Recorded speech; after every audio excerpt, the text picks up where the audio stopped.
우리 다 지난 이제 봄에 기운이 완연한 그러한 갈릴리 디베라 바닷가 호수 한편에 예수님께서 산에 오르십니다.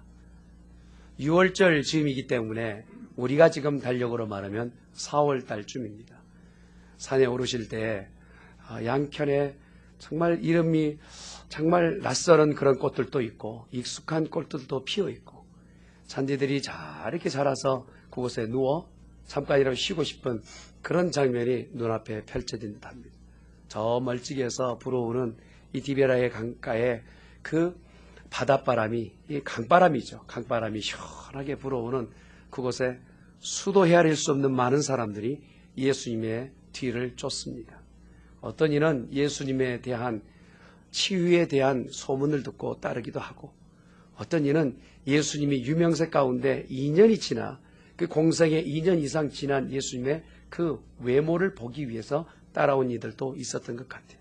그 숫자가 남짓 장정의 숫자만 세워도 5천이 넘을 정도이니 거의 2만이 넘는 아주 인산 이내에 사람 반, 산에 있는 사람들이 거의 산 반인 그러한 사람들로 가득 메워진 장면이 눈에 보입니다. 그때 예수님께서 강론하시고 말씀을 증거하실 때 전에 듣지 못하였던 그 깊이 있는 말씀을 듣는 많은 사람들이 시간이 이렇게 지나가는 줄 모른 거예요. 그래서 저녁쯤이 되었어요. 복음서의 다른 곳에 보면 저녁쯤이 되었을 때야 비로소 이건 너무 시간이 오래되었구나 느낄 쯤인데 그때야 보니까 사람들이 허기지기 시작한 거예요. 어떡합니까? 한두 명이 아니고 2만 명이나 넘는 숫자, 장정만 해도 5천이 넘는 이 숫자를 다 먹이기에는 역부족인데 방법이 없어요. 그래서 제자들이 서로 눈치만 바라보고 있는 통에 예수님께서 이제 오늘 말씀하셨던 장면이 나옵니다. 그 장면은 여러 인파들 가운데서 툭하니 나오는 빌립과 안드레가 대표적 인물이라 할 수 있죠. 근데 빌립에게 이제 물으셨을 때 이렇게 말씀하십니다. 이 많은 사람들에게 떡을 먹여야 되겠는데 어디서 떡을 사서 이 사람들을 먹이겠느냐라고 질문을 하세요. 그리고 나서 뒤에 이렇게 말씀을 붙이셔요. 이렇게 말씀하시면 친히 어떻게 하실지를 아시고 빌립을 시험하고자 하시니라. 평상시에 빌립이 어떻게 보였는지는 모르겠어요. 그러나 예수님께서 빌립에게 이 많은 사람들을 다 먹여야 되는데 어떻게 했으면 좋겠느냐, 떡을 어떻게 사지? 라고 묻는 거예요. 그때 빌립이 아니나 다를까 아주 똑똑한 얘기를 합니다. 각 사람으로 조금씩만 먹여도 돈이 얼마나 된 줄 아세요? 돈이 얼마인 줄 아세요? 돈 합니다. 200데나리온이에요, 예수님. 200데나리온. 200데나리온은 원 데나리온이 하루 일꾼의 품삯이라고 했을 때 100불 잡으십시다. 그러면 200데나리온이면 2만 불입니다. 예수님, 지금 우리 돈 없는 걸 아시죠?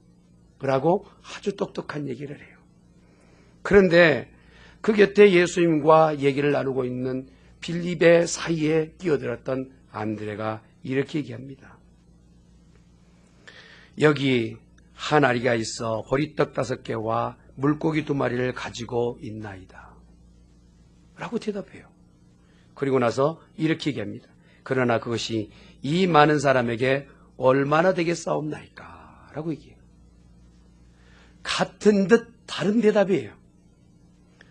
그러면서 둘 다 믿음 있는 척 해 보이지만 어떤 이는 진짜 믿음이 있는 것 같고 어떤 이는 너무 계산이 빠른 것 같고 하는 두 패로 나눠진 장면이 본문의 얘기입니다. 그러면서 본문이 우리에게 주시는 몇 가지 교훈이 있어요. 그것을 오늘 생각하기를 원해요. 첫 번째로 우리가 생각할 수 있는 것은 무엇이냐면 주님이 우리에게 황당한 것을 요구할 때는 그만한 은혜를 준비하고 계신다는 거예요. 할렐루야. 우리 가운데 도저히 이해가 안 되는 요구를 한다면 목사님 뭐하러 또 저렇게 기도에 책자까지 돈 들여가지고 만드는데 나는 죽어도 안 할 것이요. 나는 결정해서 왜 이렇게 황당한 일을 시키는가? 내 안에 이 황당한 일들이 많이 있지 않습니까? 그러나 그 황당한 일의 끝에는 하나님이 은혜를 숨겨 놓으셨다라는 거예요. 성경에 얼마나 많은 일들이 있는지 보세요. 당황스러워요. 황당해요. 그런 일들을 우리가 금방 찾아낼 수 있는 것이 아브라함을 보십시오. 100세에 낳은 아들을, 그를 어느 정도 성장해서 이제 대를 이어야 될 그 아들을 하나님께서 바치라 하세요. 여러분, 아무리 우리가 믿음이 좋다 한들 아들을 바치라 했을 때 아멘, 전혀 고민하지 않고 아들을 바칠 사람이 어디 있겠습니까? 황당한 요구예요. 또한 우리가 잘 아는 것처럼 사르밧 과부를 보세요. 홀로 되어서 먹을 음식이 없고 가뭄이 극하여져서 더 이상 내 이 음식 떡 가루를 넣어 놓았던 그 항아리는 가루도 몇 줌 없는데 목사님이라고 말하는 엘리야가 와서 그것 갖다 떡 만들어 나한테 대접해라 말할 때 시험 들지 않는 성도가 어디 있겠느냐 말이에요. 황당해요. 황당해. 남은 지극히 소량의 기름과 떡을 가지고 떡을 만들어 바치라고 명령하는 이 얘기는 일반적 상식을 가지고 있는 사람은 이해할 수 없는 황당무계한 얘기인 거예요. 아람 장군 나아만을 보세요. 엘리사로부터 자기 땅 안에 있는 어마나 그리고 바르발이라고 하는 그 강에, 그 화려한 강에서 몇 번이고 목욕할 수 있음에도 불구하고 요단강 정말 구린내 나고 그 바닥이 밑이 보이는 그 요단강에서 물에 자기의 몸을 7번이나 적시라고 얘기했을 때 얼마나 황당한 요구냔 말이에요. 듣기 싫어요. 하고 싶지 않아요. 그럼에도 불구하고 성경은 이렇게 얘기합니다. 그런 황당한 요구 가운데서 순종하게 되면 은혜를 베풀어 주신다라는 거예요. 아멘 하시길 바랍니다. 성경에 우리 가운데 시대가 다 지나버린 고전처럼 정말 구원어를 썼던 아람어의 그 박혀버린, 지금은 사오돼버린 그 책의 문자조차도 죽어버린 언어가 아니라 하나님의 말씀을 믿음으로 받는 자는 어떤 상황에서든지 간에 하나님이 은혜를 베풀어 주신다는 사실을 기억하시길 예수님을 축원합니다. 우리 각자를 아세요. 어떤 형편인지 알고 계세요. 지금 빌립이 어떻게까지 대답할지를 알고 계세요. 우리 생각 가운데 지금 어떻게 처리할 걸 알고 계심에도 불구하고 주님은 우리에게 요구하세요. 어떤 걸 요구하시냐면 황당한 걸 요구하세요. 그때 우리는 어떻게 해야 되느냐? 그 황당한 것을 믿음으로 표현할 수 있는 수준 있는 교인이 돼야 될 줄 믿습니다. 머리로는 계산이 끝이 났어요. 이거 착착착 해봤더니 끝이 난 거예요. 그러면서 입으로 내는 것이 아니라 계산으로는 그것밖에 안 나오지만 그러나 의지하여 해보겠습니다 하는 자라면 주께서 지키시고 보호하실 줄 믿습니다. 사람들도 간혹요 황당한 것을 시킬 때가 있죠. 사람을 골탕 먹이기 위해서 아주 그렇게 황당한 일을 시키기도 해요. 군에서 고참들이 그렇지 않습니까? 몇 푼 주지 않으면서 그 몇 푼 가지고 라면 사고 소세지 사고 컵라면 사고 뭐 다 사고 그리고 나서 준 돈보다 더 많이 남겨오라는 거예요. 여자분들이 이렇게 군대 얘기하면 싫어하시죠? 근데 남자분들은 아마 이해하실 거예요. 근데 고참들이 황당한 것을 시키는 것은 뭡니까? 골탕 먹이려고 하는 거죠. 골탕. 우리가 성경 안에도 보면 느부갓네살 왕이 갈대아 수사들을 다 모아놓고 얘기합니다. 내가 꾼 꿈을 너희들이 맞춰봐라. 해몽해 보아라. 그래서 다 준비하고 있어요. 그 꿈이 무엇인지 알려달라는 거예요. 그런데 요구는 뭡니까? 내가 꾼 꿈을 나는 몰라. 그래도 맞춰봐. 얼마나 당황스럽겠어요. 얼마나 황당했어요. 그러면서 얘기합니다. 못 맞추는 자들은 다 목이 달아날 줄 알아라. 거기에 모여있는 모든 사람들은요 정말 황당해서 어찌할 줄 몰라 할 거예요. 세상의 사람들은 황당한 일을 요구할 때 이렇게 사람에게 골탕 먹이려고 요구를 해요.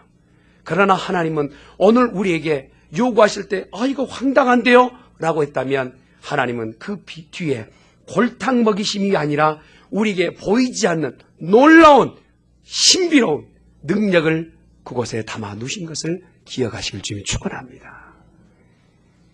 본문에 보면 이 과정을 통해 빌립이 정말 나 자신이 얼마나 연약한지 돈을 탁 내놨을 때 예수님께서 들으셨어요.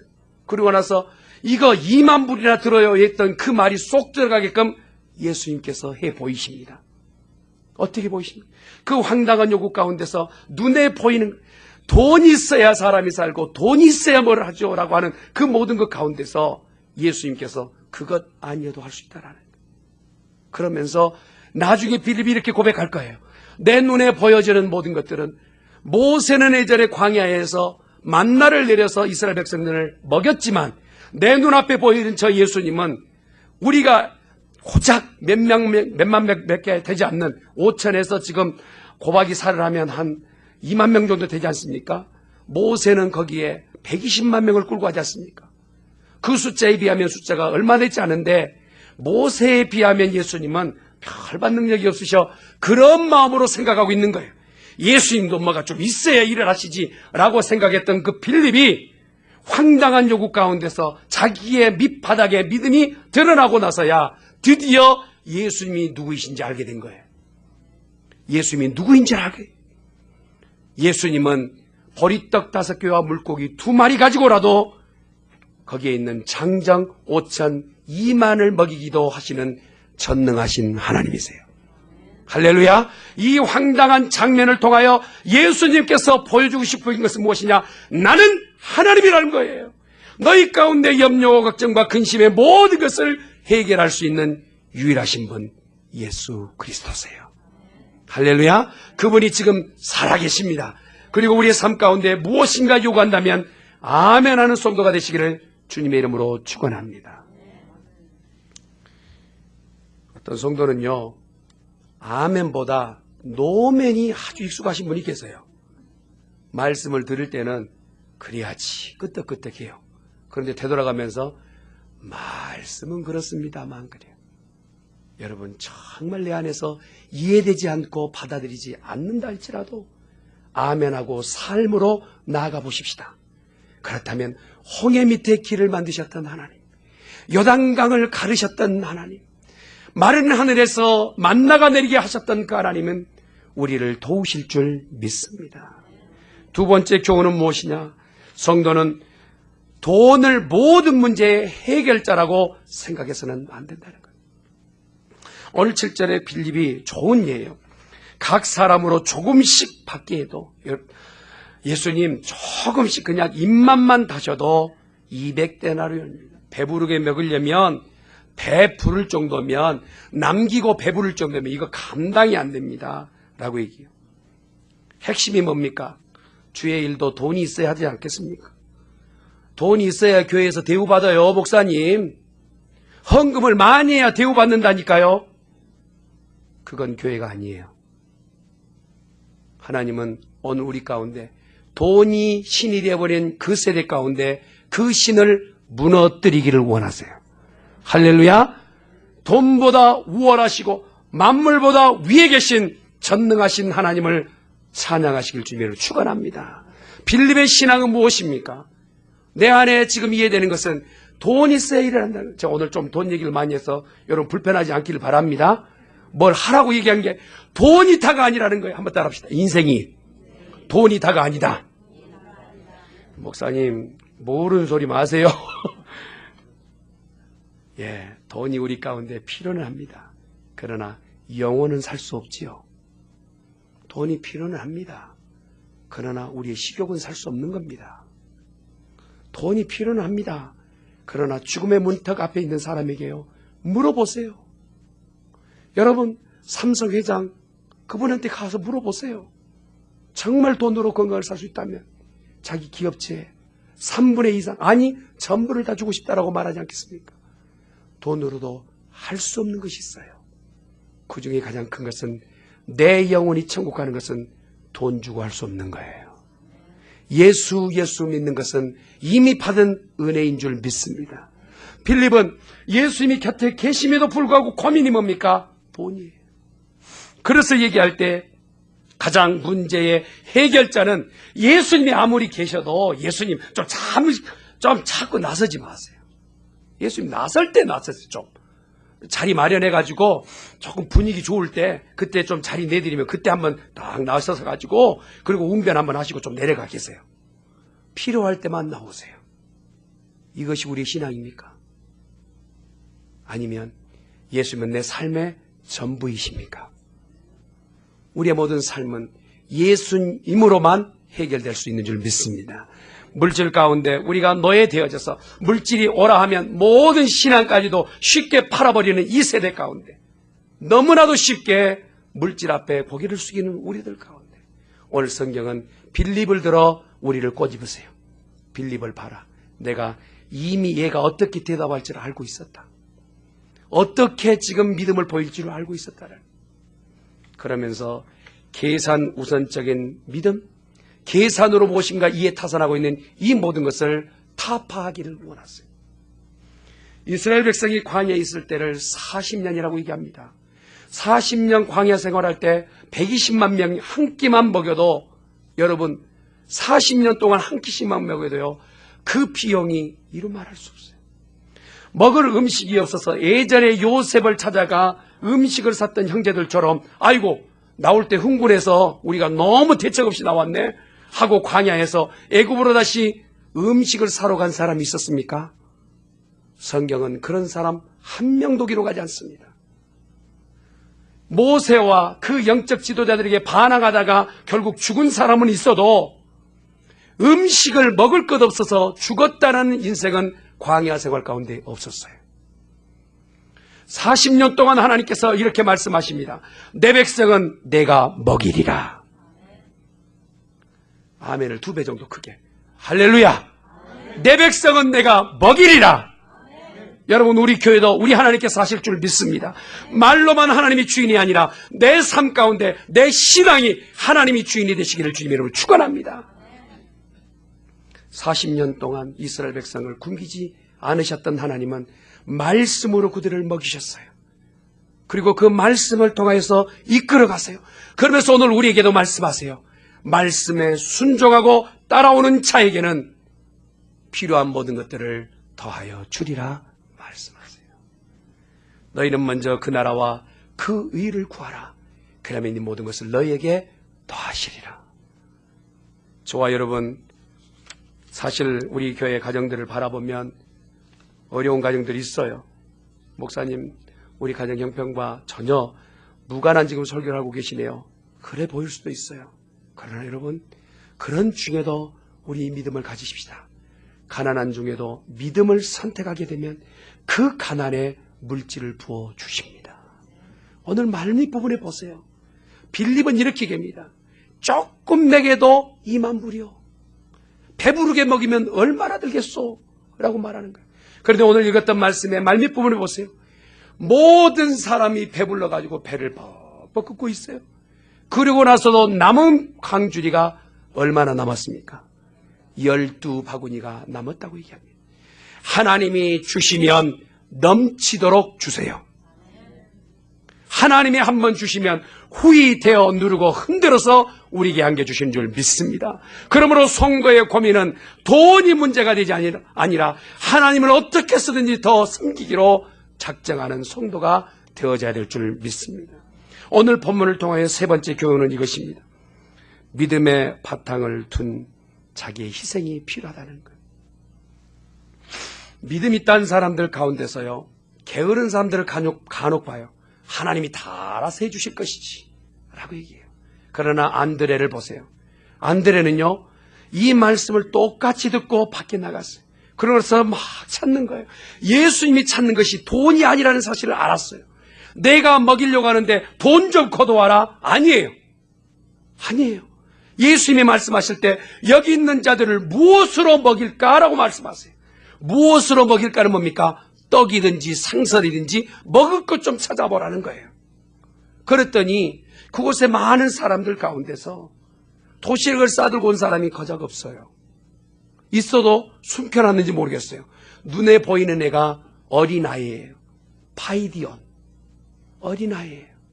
자기의 의지가 조금 있어 결정할 수 있는 연령. 그 아이가 눈에 보이는 거야. 얘야, 예수님이 이걸 필요하다는데 너 예수님께 드릴 수 있겠니? 죽어도 못해요 라고 얘기하지 않습니다.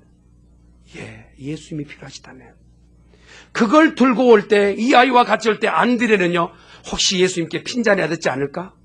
야, 좀 똑똑해서 처음 내가 내 제자를 불렀는데 어쩌면 첫째가 이러냐? 나무내신 게 아니에요. 안드레를 통하여서 역사를 이루세요. 할렐루야. 무엇이 필요합니까? 믿음이 있다면, 들었다면 그것을 붙잡고 예수님의 말씀과 함께 헌신하는 자가 되어져야 될 줄 믿습니다. 듣고 나아가 누가 음식을 가지고 있는지, 아니면 누가 그것을 공개할 수 있는지 함께 노력하는 헌신자가 지금 필요합니다. 한번 따릅시다. 우리 교회는 헌신자가 많은 교회입니다. 할렐루야. 그러니까 또 어떤 분이 그래요. 새신자는 없는가비요? 아니요. 헌신자, 자기 자신을 드리는 그런 사람. 아멘. 안드레가 그런 사람이었어요. 주위에 있는 아마 제자들은 핀잔을 줬을 거예요. 아이고, 저렇게 속도 없이 저 작은 것으로 뭘 한다고, 저렇게 작은 것 가지고 예수님 한 끼도 안 되겠구만. 파이디언이면 애기 그 도시락인데 예수님께서 차마 저걸 드시겠어? 하겠지만 헌신한 자와 함께 왔던 안드레를 통하여 예수님께서는 놀라운 기적을 나타내 보이시는 거예요. 이것을 안드레의 부정적인 처음에 얘기할 때 뭐라고 합니까? 그러나 이 작은 것으로 무엇을 할 수 있겠습니까? 라고 하는 말은 이 작은 것으로 아무것도 못합니다라는 것이 아니라 너무 내가 가지고 있는 것이 연약합니다. 내가 가지고 있는 것이 너무 빈약합니다. 라고 고백하는 거예요.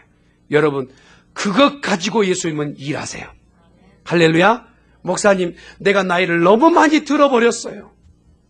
하신 분들 없기를 주님의 축원합니다. 여러분, 아브라함보다는 여러분 이팔이 청춘이에요. 할렐루야. 목사님, 너무 내가 가난해서요. 여러분, 사르밧가부보다는 여러분 풍족하게 가지고 계세요. 내가 건강이 연약해서요. 여러분, 안진뱅이도 일으키셔서 복음을 전하게 하신 예수님. 핑계는 없어요. 이제 주님 앞에 헌신만 있을 뿐입니다. 대답 안 하면 어쩌겠단 말이에요, 지금. 할렐루야. 여러분, 헌신하십시다. 우리 중앙교회가 좋은 소문 났으면 좋겠어요. 그리고 중앙교회가 라스베가스의 대안이 됐으면 좋겠어요. 하나님의 교회라면 좀 이렇게 돼야 되지 않겠냐라는 그런 교회 됐으면 좋겠어요. 또 갈라지고 붙잡으면 머리카락 잡고 싸우고 떨어지고 깨지고, 그게 아니라 이제는 주의 말씀 앞에 사명을 감당하는 교회, 중앙교회가 돼야 될 줄 믿습니다. 물질이라는 교회가 아니라 하나님의 사람이라는 교회, 하나님이 일해 가시는 교회, 이 교회가 우리 교회가 돼야 될 줄 믿습니다. 네 번째로 우리에게 주시는 교훈은 이겁니다. 말씀의 온전한 순종만이 성도의 살 길이라는 거예요. 순종만이 살 길이다. 여러분, 한 번 해병대는 영원한 해병이라는 표가 있어요. 누구나 해병대 되려고 했다면 나는 해병대 지원조차 안 했을 것이다라는 유명한 말이 있어요. 여러분, 우리가 성도 된 건요, 값싼 것 아니요. 예수님의 몸이 찢기시고 피가 흘려서 그 값으로 우리가 산받았어요. 그렇다면 우리가 죽어도 살아도 남은 날에 충성만 있어야 될 줄 믿습니다. 천국문 앞에 섰을 때요, 우리에게 말씀하실 때는 너 성공했니? 너 참 성공했다. 이걸 평가하신 건 아니에요.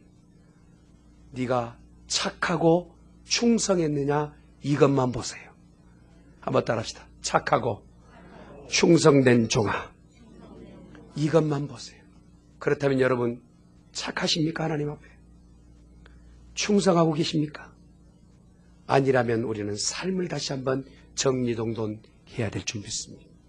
예수님 앞에 말씀에만 순종하는 삶, 이것이 바로 오늘 저와 여러분의 삶이라는, 그 부근에 있었던 많은 사람이 산에 올라와서 말씀 들을 때 은혜는 받았어요. 말씀 참 잘하시네, 정말 설계 참 좋다.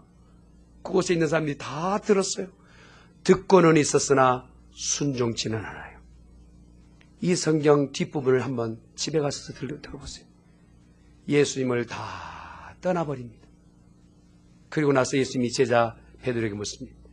너도 떠나려느냐? 너도 떠날 거니? 물으세요. 말씀 있다면 생명의 말씀이 여기 있사오니 내가 어디로 가리까? 생명의 말씀을 붙잡고 순종하는 성도라면, 주께서 우리를 생명처럼 붙잡고 우리를 인도하여 주실 줄 믿습니다. 한 가지만 더, 예수님이 오늘 본문을 통해 주시는 말씀이 이것입니다. 주님은 우리가 원하는 것을 능히 채워주시는 주님이시라는 거예요. 우리가 무엇을 원하는지 알고 계세요. 누가 배고픈지, 누가 목마른지 알고 계세요.